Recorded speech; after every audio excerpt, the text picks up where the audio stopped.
Students, ये हमारे class 9th economics का चैप्टर 2 का वीडियो है। इससे पहले बच्चों मैंने बहुत सारी बातें आपसे की हैं पिछले वीडियोस में, आप भी उनको एक बार देखें। चैप्टर 2 को हम लास्ट कर रहे हैं, आज करीब करीब ये चैप्टर हमारे साथ ख़त्म होगा। लेकिन इस चैप्टर को समझने के लिए हमें जो है इन कुछ बातों पे बात करनी होगी जो हमने पीछे की है। तो मैं आपसे पूछना चाहूँगा कि क्या आप समझते हैं कि प्राइमरी सेक्टर क्या होता है, सेकेंडरी सेक्टर क्या होता है, टर्शियरी सेक्टर क्या होता है। और अगर आप समझते हैं तो मान लेते हैं कि आप जो है चैप्टर को समझ पा रहे हैं। अच्छा, ये 3 टॉपिक के बाद क्या आप समझते हैं कि कोई भी इकोनॉमिक एक्टिविटी क्या होती है, नॉन इकोनॉमिक एक्टिविटी क्या होती है। और अगर आप ये समझते हैं तो भी आप जो है चैप्टर को समझ रहे हैं। और लास्ट आप समझते हैं कि कैसे एक इंसान को, एक नॉर्मल सिटीज़न को, एक स्किलफुल सिटीज़न एक लाइबिलिटी से हटाकर सीधे एसेट्स में कैसे कन्वर्ट किया जाता है। वो कौन से 3 बेसिक पॉइंट है जिनको अगर एक सिटीज़न के अंदर डाला जाए या एक सिटीज़न को उसमें ट्रेंड किया जाए तो हमारा सिटीज़न जो है वो एक स्किल्डफुल सिटीज़न बन जाता है, वो हमारे लिए जो है एसेट्स बन जाता है। तो अगर ये सब बातें आप समझ रहे हैं तो आप इस चैप्टर को बहुत अच्छे से समझ पा रहे हैं, और नहीं तो आप जो है थोड़ा सा पीछे के वीडियोस के पीछे जाइए और वहाँ पे पढ़िए। बच्चों, इस चैप्टर में हमने किसी भी इंसान को, किसी भी पॉपुलेशन को एक स्किलफुल पॉपुलेशन में बदलने के लिए पढ़ा है। हमारी गवर्नमेंट हमेशा ट्राई करती है कि हमारे जो लोग हैं वो एक स्किलफुल पर्सन बने, जिनके पास इनकम हो, एम्प्लॉयमेंट कम हो। हमने देखा कि हमारे यहाँ तरह तरह के अनएम्प्लॉयमेंट हैं, डिसगाइज्ड है, हिडन है, सीजनल अनएम्प्लॉयमेंट है, साइक्लिक अनएम्प्लॉयमेंट है, ओपन अनएम्प्लॉयमेंट है, पता नहीं कितने तरह के अनएम्प्लॉयमेंट है। और इन अनएम्प्लॉयमेंट को कम करने के लिए गवर्नमेंट तरह तरह की स्कीम्स ला रही है। तो अभी जो ये मैंने कुछ एग्जाम्पल लिखे हैं जो आपको अभी यहाँ दिख रहा है, ये आपको समझना है, मैं बोल रहा हूँ उसको सुनना है, अच्छे से सुनिए। एक गवर्नमेंट जो है क्यों परेशान होती है कि कोई पर्सन हमारा इनकम नहीं कर रहा है, या अगर कोई पर्सन इनकम नहीं कर रहा है तो मैं क्यों परेशान हूँ, आप क्यों परेशान हो, दूसरे को क्या लेना देना। तो बच्चों, इसी को समझने के लिए हम बात करते हैं कि अगर किसी कंट्री का अनएम्प्लॉयमेंट बढ़ता है तो अनएम्प्लॉयमेंट बढ़ेगा तो सरकार जो है लोगों से टैक्स लेती है वो नहीं ले पाएगी। अब आपके मोहल्ले में समझ लेते हैं कि 1 लाख लोग हैं, 1 लाख में से 50,000 लोग बेरोजगार है, अनएम्प्लॉयड है, तो सरकार को टैक्स कितने लोगों से मिलेगा? सिर्फ 50 लाख लोगों से। तो 50 लाख लोग उसको टैक्स पे करेंगे तो जो भी करेंगे उससे वो कुछ ही काम कर पाएगी। अगर सोचिए, अगर 100 मतलब करोड़ों लोग, 100 लाख लोग यानी कि 1 करोड़ों लोग कुछ ना कुछ जॉब करते और सभी लोग टैक्स देते तो जो काम सरकार कर रही है उसको डबल करती। मान लिया सड़क जो है साल में 2 बार बनता है, साल में जो है ख़राब हो जाती है, 2 बार बनने के बाद भी सड़कें ख़राब रहती है, नालियों से पानी बहता रहता है, तो चूँकि पैसा कम है तो 2 ही बार बनता है। अगर 100 के 100 करोड़ लोग जॉब करते यानी कि सारे लोग जॉब करते, सभी लोग टैक्स पे करते, तो सरकार क्या करती, सड़क को 4 बार बनाती। इससे क्या है, सड़क हमेशा सुंदर रहता, आपको और हमको जो है तकलीफ़ें कम होती। तो इसीलिए गवर्नमेंट जो है हर तरह से अनएम्प्लॉयमेंट को ख़त्म करने में लगा रहता है, और यही इफेक्ट है कि अनएम्प्लॉयमेंट का आप पे। दूसरा, एक नॉर्मल बात में हम आए, अगर एक आम इंसान की नज़र से हम देखें तो हमारे आसपास जो अनएम्प्लॉयमेंट लोग होते हैं वो बैठे रहते हैं, फिर वो अननेसेसरी एक्टिविटीज़ में जुड़ जाते हैं। कोई चोरी करने लगता है, कोई रोड पे, सड़क पे जो है गलती करने लगता है, पता नहीं क्या क्या चीज़ें होने लग जाती है। अगर वो पर्सन इंगेज रहेगा, उसके पास कोई जॉब होगा तो वो सीधा अपने जॉब को सोचेगा, तो सोसाइटी में भी पीसफुलनेस बना रहेगा, शांति बनी रहेगी, लोग जो है खुशी खुशी से रहेंगे। और ये कुछ बातें हैं जिसके चलते अनएम्प्लॉयमेंट रेट को कम करने के लिए गवर्नमेंट लगी रहती है। दूसरा, एक फैमिली पे इसका क्या असर पड़ता है, मैंने यहाँ लिखा है एग्जांपल में फैमिली। तो फैमिली पे क्या पड़ता है, अब मान लेते हैं एक फैमिली जिसमें 5 लोग हैं, 5 अर्निंग करते हैं, 5 की अर्निंग है, 5 खुश है। लेकिन अगर मान लिया उसमें से 2 लोगों की जॉब चली गई तो बाकी के जो 3 लोग हैं उनके ही इनकम पे बाकी 2 का इनकम चलने लगता है, तो उनका टोटल इनकम जो है डिस्ट्रीब्यूट होने लगता है। उन पे अब भार बढ़ जाता है कि पहले तो अपनी फैमिली को मैनेज करना था, अब वो जो 2 लोग हैं जो अब जॉब में नहीं हैं उनके लिए भी इनको कहीं ना कहीं से रिसोर्स लाना पड़ता है। तो फैमिली भी अपने ही घर के वाले लोगों से परेशान हो जाती है।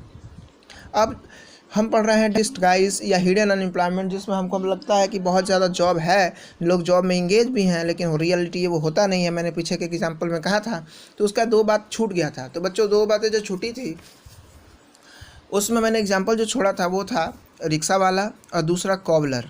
बच्चों, रिक्शा वाला, एक रिक्शा वाला सुबह के 4 बजे से सड़क पर रिक्शा लेके आता है। आपको भी देखने में लगता है कि ये रिक्शा वाला है, इसके पास तो जॉब है, ये रिक्शा चलाता है, इसको पैसे मिलते हैं। बट उसके पास कितने पैसेंजर आएंगे, आज आएंगे कि नहीं आएंगे, एक भी आएगा कि नहीं आएगा, वो उसको पता नहीं है, क्योंकि ये कोई ऑर्गेनाइज सेक्टर का जॉब नहीं है, अनऑर्गेनाइज है। हो सकता है वो पूरे दिन सुबह के 4 बजे से रात के 10 बजे तक रोड पर रिक्शा लगा के बैठा रहे और एक भी पैसेंजर उसको ना मिले। तो ऐसे में क्या उसके पास इनकम आया बच्चों? नहीं ना। तो जब ये इनकम नहीं आया तो वो रिक्शा वाला आज जो है घर में खाना नहीं ले गया।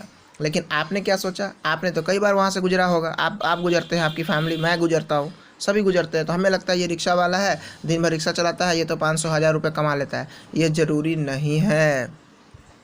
अब बात करते हैं कॉबलर। हमारे स्कूल के पास ही कितने कॉबलर मिलते हैं, मैंने तो कई बार देखा है, बैजनाथ भवन के पास ही कॉबलर बैठता है बच्चों।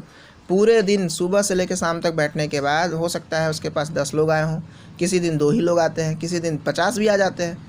तो सवाल ये है कि कितने लोग आएंगे वो उसको पता नहीं, लेकिन उसका जॉब जो है वो फिक्स है, उसको आना है। वो सुबह के 7 बजे 8 बजे से आ जाता है, शाम के 5 बजे तक बैठता है। अब पर्सन कितने होंगे जो उस तक जाएंगे, वहाँ तक विजिट करेंगे, ये उसके हाथ में नहीं है। तो ये होते हैं ऑर्गेनाइज जॉब।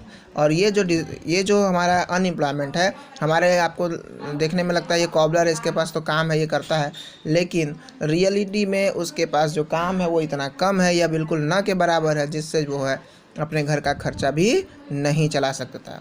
तो बच्चे ये कुछ बातें हैं जिससे आप समझने की कोशिश कीजिए कि अनएम्प्लॉयमेंट किस तरह का हो सकता है। ये सब ऐसे अनएम्प्लॉयमेंट है जिसमें लगता तो है कि ये जॉब में है, लेकिन रियलिटी में वो जॉब में नहीं होते। अब मैंने यहाँ लिखा है कि they appear to employed but really not employed. Daily wages income वाले अभी परेशान हैं। देखिए मैंने ये क्या लिखा है, अभी परेशान है। अभी आपने देखा है कई सारे लेबर होते हैं जो पोस्टल पार्क चौराहे पे खड़े हो जाते हैं, या कई जगह वो जॉब में चले जाते हैं। रोज़ कोई ना कोई आता है अपने मकान को बनाने के लिए, किसी और काम के लिए वो लेके जाता है। अब मैं आपसे पूछता हूँ, अभी इस कोरोना की लड़ाई में, इस कोरोना में क्या उनको कोई जॉब मिल रहा है? तो जब जॉब नहीं मिल रहा तो उनके फैमिली को क्या कोई इनकम जा रही है? तो आपका जवाब होगा नहीं सर। तो बच्चों अब इनका जो जॉब है, ये जो लोग हैं जो इस तरह के काम में जुड़े रहते हैं, इनके पास भी इनका जॉब भी अनऑर्गेनाइज में आता है। यानी कि अब ये जो है परेशान है, अभी के टाइम में उनके पास कोई जॉब नहीं है। अब हमारे यहाँ 3 सेक्टर है। पहला एग्रीकल्चर जिसको हम प्राइमरी सेक्टर कहते हैं, दूसरा सेकेंडरी सेक्टर जिसको हम कभी कभी मैन्युफैक्चरिंग सेक्टर भी कहते हैं, और थर्ड हमारा सर्विस सेक्टर जिसको हम टर्शियरी सेक्टर कहते हैं। एग्रीकल्चर में इनकम बहुत कम है बच्चों, बहुत ही ज़्यादा कम है। Compare to other 2 sector the income in agriculture sector is so less. लेकिन इस लेस एग्रीकल्चर में भी ये जो लोग इंगेज हैं, जो काम को कर रहे हैं, इनकम को कर रहे हैं, ये लोग किसी तरह से अपने आप को ज़िंदा रखे हुए हैं। लेकिन बच्चों ये एक ऐसा सेक्टर है जो मैक्सिमम लोगों को ज़िंदा रखे हुए। आज भी इंडिया में सबसे ज़्यादा अगर जॉब कहीं है तो इस एग्रीकल्चर सेक्टर में ही। दूसरा सेकेंडरी सेक्टर, सेकेंडरी में इनकम थोड़ा ज़्यादा है, लेकिन इसमें खास बात यह है कि इसमें किसी तरह का रिस्क नहीं है। एग्रीकल्चर सेक्टर में भी रिस्क है।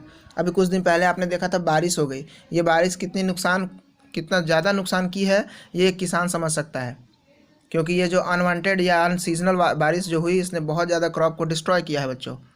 तो इस तरह के रिस्क होते हैं एग्रीकल्चर सेक्टर में, लेकिन सेकेंडरी सेक्टर में कोई रिस्क नहीं होता। मैन्युफैक्चरिंग होती रहती है, प्रोडक्शन होता रहता है, तो इसमें एक फिक्स इनकम आती रहती है, किसी भी तरह से किसी पर डिपेंडेंसी की ज़रूरत नहीं है। लास्ट हमारा है टर्शरी या सर्विस सेक्टर। ये सबसे बेस्ट सेक्टर होता है। इसमें जो इनकम है बहुत ज़्यादा है, लेकिन बच्चों इसमें एम्प्लॉयमेंट जो है, लोगों का जो इंगेज होने का जो रेट है वो बहुत कम है बच्चों।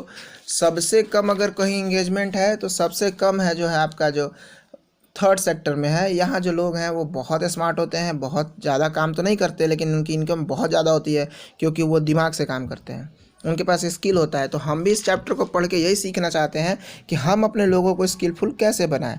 तो हम जो इस चैप्टर को पढ़ रहे हैं, इस चैप्टर को पढ़ने के बाद एग्रीकल्चर यानी कि प्राइमरी सेक्टर से लोगों को शिफ्ट करना है सेकेंडरी सेक्टर में, और सेकेंडरी सेक्टर के लोगों को शिफ्ट करना है टर्शियरी सेक्टर में। हम इसको सीखने के लिए चैप्टर पढ़ रहे हैं बच्चों। आप भी जहाँ भी हैं, जैसे भी हैं, चीज़ को पढ़िए, समझिए, और अपने आप को कैसे हम एक अच्छे सेक्टर की तरफ ले जाएं, उसके लिए क्या करना है ये आपको सोचना होगा। Thank you. ये हमारा जो चैप्टर है बच्चों ये यहाँ पे कंप्लीट हो जाता है। अब मैं इसका एक रिवीजन लेके आऊँगा जिसमें मैं फिर से सारे उस पॉइंट्स को टच करूँगा जो इस चैप्टर में है। तब तक आप जो है पुराने 2-3 वीडियो और होंगे उनको देखिए और इस चैप्टर को समझने की कोशिश कीजिए। मैंने जो एग्जाम्पल दिया बच्चों ये किताब में नहीं मिलेगा, क्योंकि ये नॉर्मल लाइफ में हमारे आसपास दिखने वाले एग्जाम्पल हैं। तो हमें और आपको ना समझना होगा, क्योंकि पढ़ लिख कर जो है अगर हम प्रैक्टिकली नहीं हो पाते हैं तो फिर वो फ़ायदे की बात नहीं है। तो प्रैक्टिकल होइए, अपने आस पड़ोस में समझिए। Thank you.